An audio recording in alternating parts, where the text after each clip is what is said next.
Welcome to ஜிஜிஸ் kitchen. இன்றைக்கி நம்ம கிச்சனில் ரவா கிச்சடி எப்படி செய்யுதுன்னு பார்க்கலாங்களா? வாங்க இன்க்ரீடியன்ஸ்கில் போகலாம். 200 கிராம் வறுத்த ரவை, ஒரு பெரிய வெங்காயம் 100 கிராம் அளவுக்கு, ஒரு சின்ன தக்காளி, 10 பீன்ஸை சின்னதாக வெட்டி வச்சுருக்கேன், ஒரு கேரட்டு அதுவும் சின்னதாக நறுக்கி வச்சுருக்கேன், கடுகு, கடலைப்பருப்பு 1 ஸ்பூனு, சின்ன துண்டு இஞ்சி அதை நைஸாக நறுக்கி வச்சுருக்கேன், 4 பச்சை மிளகாய், 10 முந்திரி பருப்பு. வாங்க எப்படி செய்யுதுன்னு பார்க்கலாம்.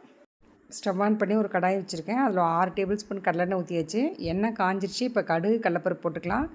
அதுவும் பொரிஞ்சிருச்சு. இப்போ பச்சை மிளகாய், இஞ்சி, முந்திரி பருப்பு 3ஐயும் போட்டு ஒரு வதக்கிட்டு, இப்போ கருவேப்பிலையும் ஒரு சிட்டிகை மஞ்சத்தூளும் போட்டுக்கலாம். போட்டு ஒரு பிரட்டிட்டு இப்போ வெங்காயத்தை போட்டுக்கலாம்.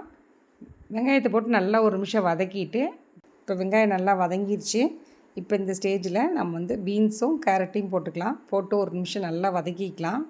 இப்போ இந்த ஸ்டேஜ் போதும். இப்போ தக்காளி பழத்தை போட்டுக்கலாம். தக்காளி பழத்தை போட்டு அதோட உப்பையும் போட்டு நல்லா ஒரு பிரட்டிட்டு 2 நிமிஷம் மூடி வைப்போம். அப்புறம் பார்க்கலாம்.